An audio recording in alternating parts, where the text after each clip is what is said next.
भारत चीन भारत पाक युद्ध आणि दुष्काळ याच्यामुळे तिसरी पंचवार्षिक योजना सपशेल फेल झाली. तत्कालीन प्रधानमंत्री लालबहादूर शास्त्री यांनी पंचवार्षिक योजना थांबवायला सांगितली आणि त्यानंतर इंदिराजी पंतप्रधान झाल्या आणि त्यांनी पूर्णपणे पंचवार्षिक योजनेला दिला ब्रेक आणि त्यातूनच घडले पहिले प्लॅन हॉलिडे.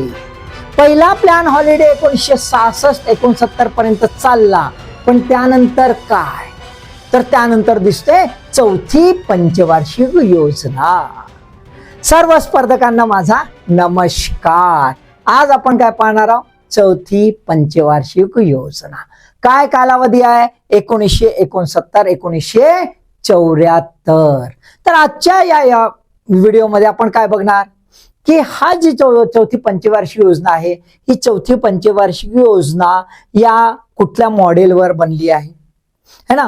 ती ज्या मॉडेलवर बनली आहे त्याच मॉडेलवर वर्क झालं का कोणी प्लॅन बनवला?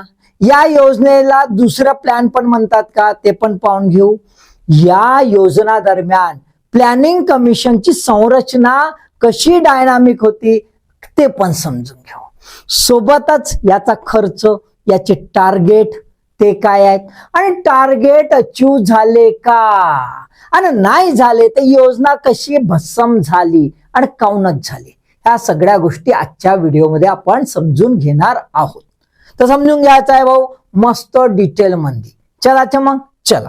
तर आपल्याला काय दिसतं बाबा, पहिल्यांदा की ही जी योजना आहे, ही योजना ज्या इकॉनॉमिक मॉडेलवर तयार करण्यात आली. लक्षात घ्या, इकॉनॉमिक मॉडेल हे काय आहे? इकॉनॉमिक मॉडेल, इकॉनॉमिक प्रतिमान. लक्षात आलं का? तर प्रतिमान कोणतं वापरलं तर 30 सेक्टर कॉन्सिस्टन्सी मॉडेल आहे. त्याला ओपन कॉन्सिस्टन्सी मॉडेल म्हणतो. कोणाचा आहे?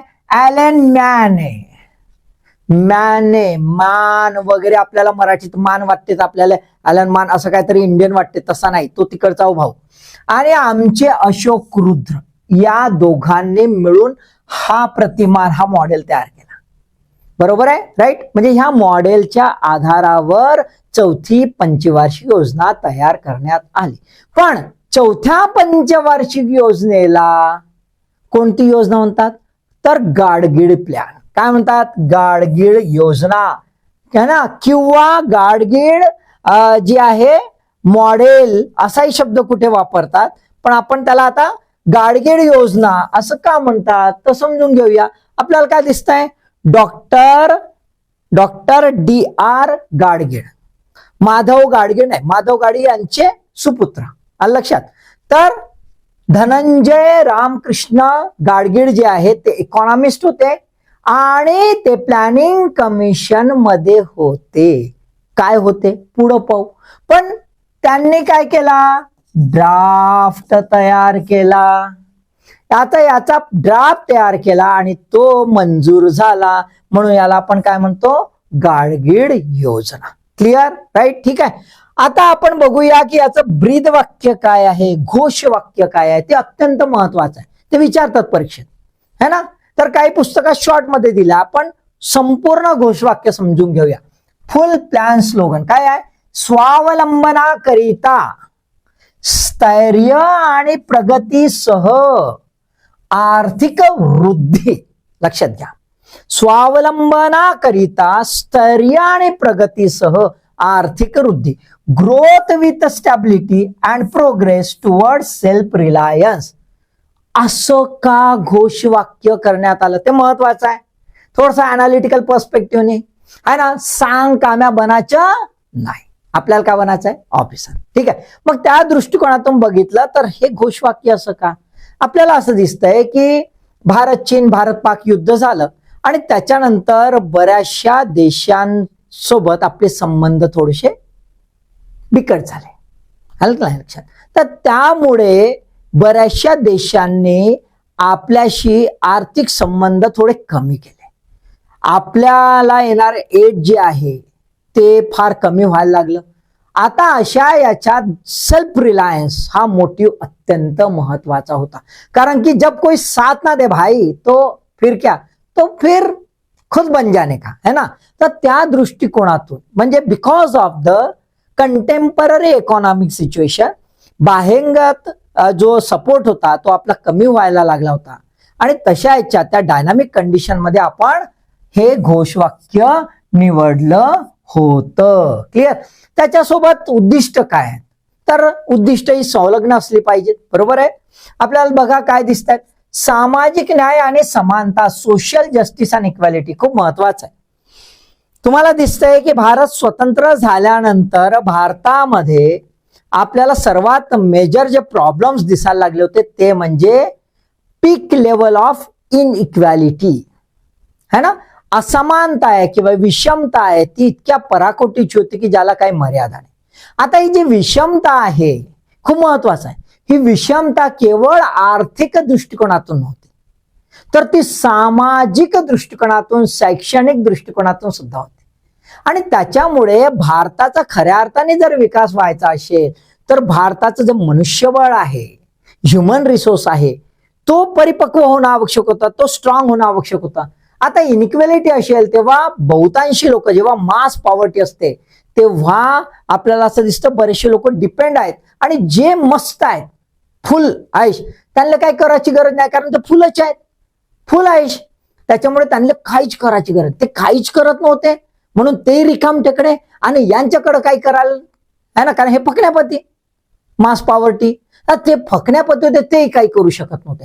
हे काही करत नाही, करू शकत नाही, आणि हे काही करत नाही, भारताचा विकास होईल कसा, राज्य धक्का मारण किती है ना. आणि त्याच्यामुळे सोशल ज्याला आपण म्हणतो एक्सप्लॉयटेशन है ना, ते पण खूप वाढलं होतं. आणि त्या दृष्टिकोनातून आपल्याला काय दिसते, सामाजिक नाही, सोशल जस्टिस खूप मोठा कॉन्सेप्ट आहे.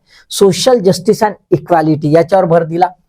आता सोबतच इकॉनॉमिक डेव्हलपमेंट व्हायला पाहिजे, तर पर कॅपिटल इन्कम वाढेल, तर सेव्हिंग वाढेल, सेव्हिंग वाढेल तर इन्व्हेस्टमेंट वाढेल, इन्व्हेस्टमेंट वाढेल तर काहीतरी इकॉनॉमिक ग्रोथ होईल ना. मग ती कुठून होणार आहे, तर लोकांना रोजगार निर्मिती मिळेल, रोजगार मिळेल तर ते इन्कम भेटन तर सेव्हिंग करतील, आहे का नाही. म्हणून रोजगार निर्मिती, कारण तेव्हा सेल्फ सस्टेनेबिलिटी शक्य होती. आर्थिक वृद्धीमध्ये आता इथे खूप महत्वाचं लक्षात घ्या, पहिल्या पंचवार्षिक योजनेपासून आपण बघतो पहिली, दुसरी आणि तिसरी सातत्याने PSU पब्लिक सेक्टर अंडरटेकिंग, सार्वजनिक उपक्रम याचा दबदबा राहिलेला होता. का, कारण की भारत जेव्हा स्वतंत्र झाला तेव्हा प्रायव्हेट सेक्टर भस्सम होता, प्रायव्हेट सेक्टरमध्ये कुठं दम नव्हता, आणि कोणत्या प्रायव्हेट सेक्टरची एवढी डेअरिंग नव्हती. महत्वाचं आहे का, एवढ्या मार्केट जिथे काहीच नाही आहे, सगळा मास पॉवर्टी आहे, तिथं इन्व्हेस्टमेंट करायचं आणि डेअरिंग करायची मोजके बोटावर मोजण्यासारखे होते. बाकी तर वाट पाहत होते का सरकार काही करन तर मग आपण चान्स घेऊ, जसे आज चान्स घेत आहे, सरकारनं मस्त करून ठेवला, आता फुल चान्स घेत आहे, आलं लक्षात. तर त्याच्यामुळे आर्थिक वृद्धी जर करायची असेल तर सार्वजनिक उपक्रमावर भर दिल्याशिवाय पर्याय नव्हता. म्हणून सार्वजनिक उपक्रमांची वाढती भूमिका, इन्क्रीजिंग रोल ऑफ PSU हा पण उद्दिष्ट ठेवण्यात आला. आणि म्हणून तुम्हाला दिसेल की या पंचवार्षिक योजनेच्या दरम्यान असे डायव्हर्सिफाईड पब्लिक सेक्टर अंडरटेकिंग्स तयार करण्यात आल्या होत्या. त्या आपण पुढच्या व्हिडिओमध्ये पाहू. हा, सो बनेल रहो भाई. क्षेत्रीय असमानता दूर करणे, रिजनल इम्बॅलन्स हा पण फोकस या वेळात करण्यात आला होता. नंतरच्या योजनात तुम्हाला दिसेल की समविकास योजना सुद्धा ऍड करण्यात आली होती नंतर 10th फायर प्लॅनला, है ना. तर त्या दृष्टिकोनातून ही उद्दिष्टे त्या तत्कालीन डायनामिक परिस्थितीला सांगतात, है ना, क्लिअर करतात बाबा कशी परिस्थिती असेल, है ना. भारतामध्ये हाय लेवल ऑफ इनइक्वॅलिटी असेल, भारतामध्ये प्रायव्हेट सेक्टर हा जो आहे त्याचे इनपुट जास्त येऊ शकत नव्हते, तो कमजोर होता किंवा त्याला डेअरिंग नव्हती, मार्केट काही इस्टॅब्लिश नव्हतं. भारताला आता डायव्हर्सिफाईड सेक्टरमध्ये ग्रोथ करणं आवश्यक होतं. का, तर बाह्यांग जे बाहेरून जी हेल्प व्हायची ती पण आपली कमी झाली होती. म्हणून सेल्फ रिलायन्स है ना, याच्यावर फोकस करणं गरजेचं होतं. त्या दृष्टिकोनातून आपल्याला ही योजना बघणं आवश्यक आहे. क्लिअर. आता आपण संरचना समजून घेऊया. संरचना सुद्धा अत्यंत डायनामिक आहे, अत्यंत डायनामिक आहे, जबरदस्त डायनामिक आहे. आपण थोडसा वेगवेगळ्या अँगलने बघत जाऊ हा, कारण की प्रश्न आडवे तिडवे येऊ शकतात. आता काय एमपीएससी युपीएससी कुठून कसे प्रश्न विचारेल है ना, काही खरं नाही. पोट्ट्यांजवळ एवढे रिसोर्सेस झाले आहेत, एवढे रिसोर्सेस झाले आहेत, तर एमपीएससी युपीएससी म्हणते आता विचारचं कसं तर ट्विस्ट करून विचारायचं है ना, राहते तिथंच पण ट्विस्ट केला का मग लोचा होते. तर तसं आता इथं काय आहे बा समजून घेऊ. पहिल्यांदा बघा, चेअरमन कोण होत्या, इंदिरा गांधी, आणि डेप्टी चेअरमन पदसिद्ध राहतात ते है ना, हे परमनंट आहे. DR गाडगीळ इकॉनॉमिस्ट होते ते, म्हणजे डेप्टी चेअरमन होते, आणि म्हणूनच उपाध्यक्ष असल्यामुळे यांनी ड्राफ्ट त्या प्लॅन तयार केला, तो एक्सेप्ट झाला, आणि म्हणून गाडगीळ योजना याला म्हटल्या जाते. Clear, okay. आता महत्वाचं हे खूप सुंदर आहे, समजून घेऊया. Ex officio ministers, finance minister पहिल्यांदा कोण कोण होते पहा. पहिला फायनान्स मिनिस्टर होते मोरारजी देसाई, 13 मार्च 1967 ते 16 जुलै 1969 ह्या दरम्यान. म्हणजे ही योजना जशी सुरुवात झाली है ना, तेव्हा ते होते ना, मग नंतर झाला लोचा है ना, काँग्रेसमध्ये पडली फूट. There was a split in the Congress, आणि मोरारजी देसाई झाले बाजूले, बाबा म्हणे आपलं काही जमीन आहे तू अशी है ना. का, त्याची कारण खूप महत्वाची आहे. कारण काँग्रेसमध्ये एक समाजवादी आयडिओलॉजी डेव्हलप झाली होती, आणि त्याला विरोध करणारे पण काही लोक होते. कन्झर्वेशनिस्ट ज्याला म्हणतात. मोरारजी देसाई यांचा ग्रुप जो आहे तो कन्झर्वेशनिस्ट होता. त्यांना प्रायव्हेट सेक्टर लिबरलायझेशन है ना, हे त्यांना आवडायचं. आणि इकडे इंदिरा गांधींचा जो ग्रुप होता समाजवादी दृष्टिकोनातून जो विचार करायचा, त्यांचं म्हणणं होतं की बाबा प्रायव्हेट सेक्टर हा न्याय देऊ शकत नाही, जर खऱ्या अर्थाने लोकांचा विकास करायचा असेल तर पब्लिक सेक्टरवर भर दिलं पाहिजे. आणि त्यातूनच या योजनेमध्ये एक जबरदस्त घटना घडली आहे, ती म्हणजे नॅशनलायझेशन ऑफ बँक्स. ते पुढच्या व्हिडिओमध्ये पाहू कसं काय. ठीक आहे, क्लिअर. आता यांच्या फूट पडली, म्हणून मग कोण कोण होता आता लक्षात घ्या, कोण होतं फायनान्स मिनिस्टर है ना, इंदिरा गांधी यांच्याकडे 16 जुलै 1969 ते 27 जून 1970 या दरम्यान त्यांनी स्वतःकडेच हे पद ठेवून घेतलं. हा चार्ज होता त्यांच्याकडे, म्हणजे त्या फायनान्स मिनिस्टर सुद्धा होत्या, तो पदभार सांभाळत होत्या. पण फुल प्लेस होत्या का, लक्षात घ्या. There is a difference between having a charge and full place. So Indira Gandhi was a first woman in India who have a charge of finance minister है ना. ह्या पहिल्या महिला आहेत भारतातल्या ज्यांच्याकडे वित्त मंत्र्याचा पदभार होता. प्रश्न असा आला तर, पण पहिल्या असं म्हटला तर मग कोण, यस है ना. समजलं तुम्हाला, माहित आहे है ना, माहित आहे का. अरे आपल्या निर्मला सीतारामन मॅडम, कसं करता यार तुम्ही बी. हा, भारतामध्ये अजूनपर्यंत बायांना भेटलंच नाही बाबा मोठं पद, ते खूप महत्वाचं आहे, त्यामुळे त्यांचा रोल खूप महत्वाचा आहे. असो, आता बघा त्यानंतर यशवंतराव चव्हाण, मग त्यांनी आपला पदभार कोणाला दिला, फुलप्लेस फायनान्स मिनिस्टर. 27 जून 1970 ते ऑक्टोबर 1974. म्हणजे या योजनेदरम्यान किती फायनान्स मिनिस्टर राहिले, 3. Clear, okay. आता तसेच प्लॅनिंग मिनिस्टर सुद्धा इंदिरा गांधी यांच्याकडे प्लॅनिंग मिनिस्टरचा चार्ज आधीपासूनच होता.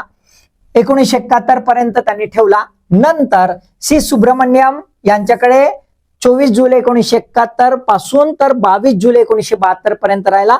आणि त्यानंतर डीपी धार है ना, धार कमिटी वगैरे तुम्ही ऐकलं असाल, ते आहेत ते 1972 ते 74 हे राहिला. म्हणजे 3 प्लॅनिंग मिनिस्टर आले, म्हणजे फायनान्स मिनिस्टर 3, प्लॅनिंग मिनिस्टर 3. लक्षात राहील का.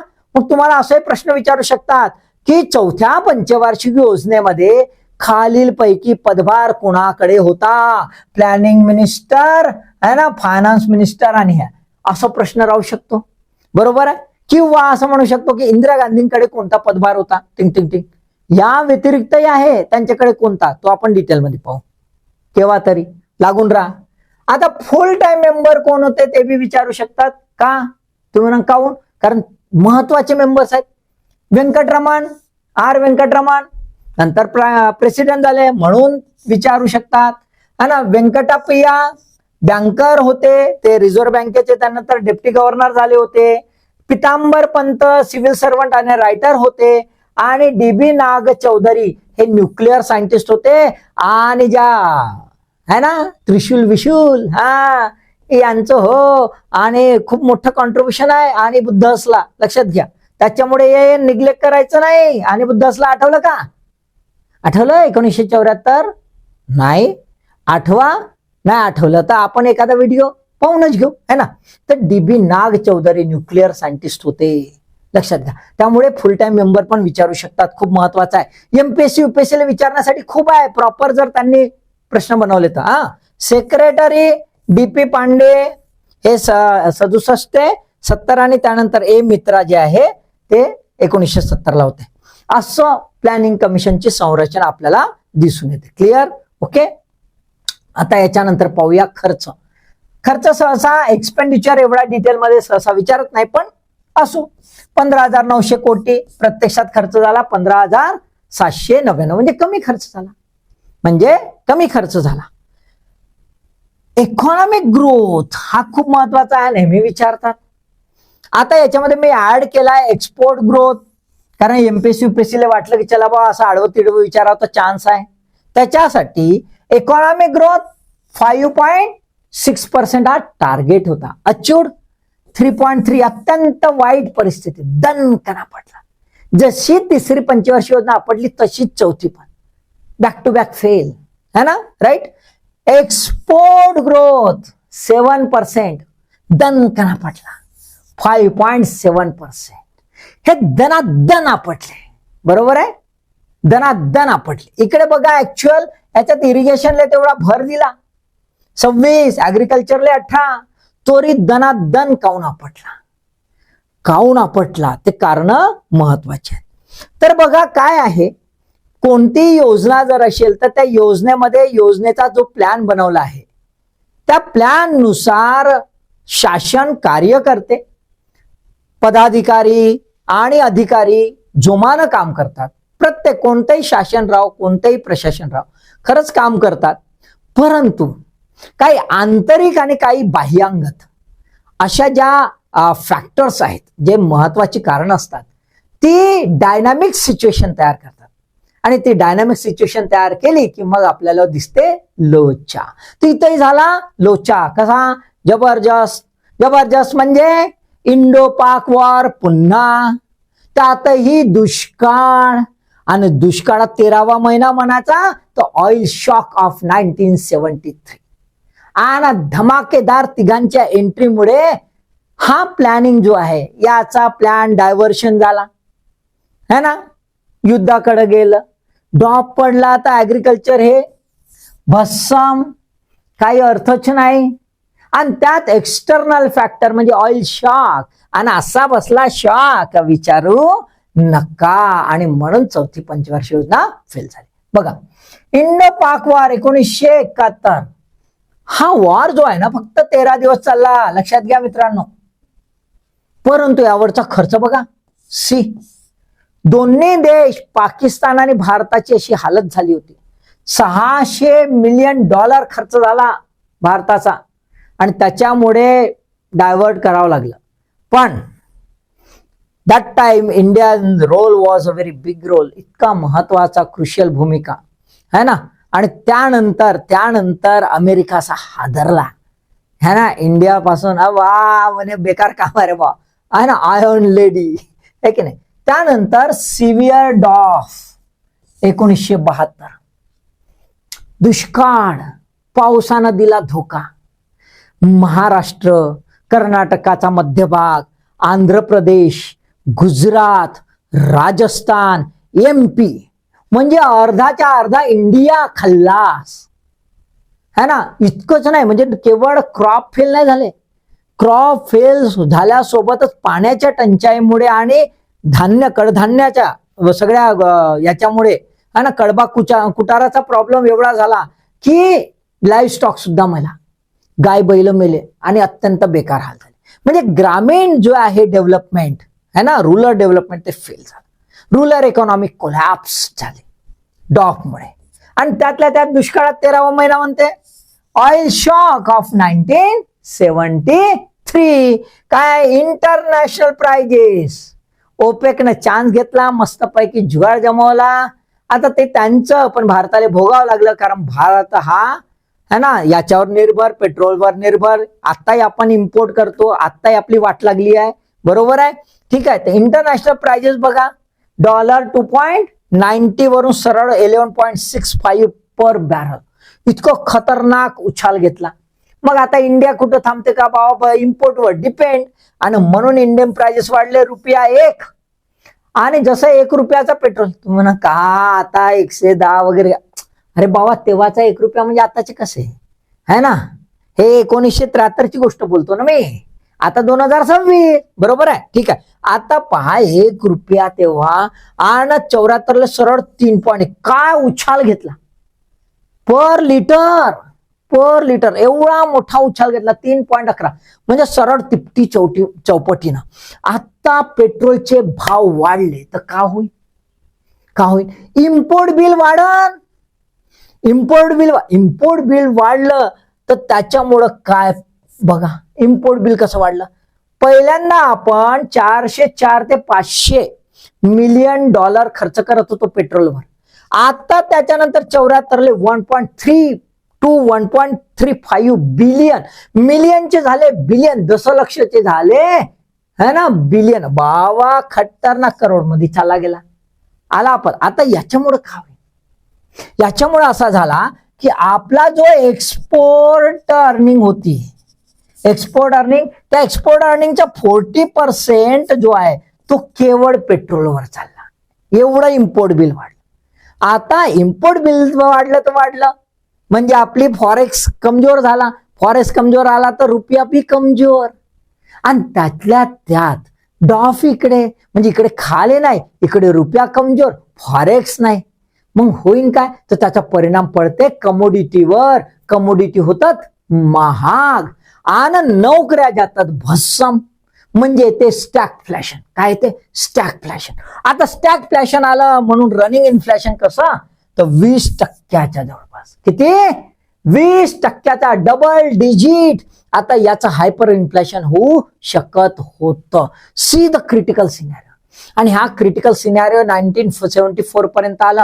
आणि त्या दरम्यान जे आंदोलन जे काही विचारू नका, तुफान पॉलिटिकल इकॉनॉमिक क्रायसिस. इंडिया 1900 उजाडलं 75. आणि तुम्हाला माहित आहे काय झालं है ना. तर आता याच्यामध्ये है ना कोणते सार्वजनिक उपक्रम आले, कोणत्या योजना आल्या, खूप महत्वाचं आहे ना. तर ते पुढच्या व्हिडिओमध्ये. मग याच्यामध्ये काय काय महत्वाच्या घटना झाल्या, काय काय लोची झाले है ना, आणि त्याच्यामुळे काय गडबड झाल्या ते बी त्याच्या नंतरच्या व्हिडिओमध्ये. तर ते पहा. का? कारण की आपल्याला डिटेल मध्ये जायचं आहे. मग एमपीएससी यूपीएससी विचारतो, विचार का विचारायचा आहे, तर आम्ही उत्तर देतो, बरोबर आहे. सो भाई बने रे, टिके रे, लगे रे और लाइक और शेअर भी करे. सो तुमच्या अभ्यासासाठी ऑल द बेस्ट.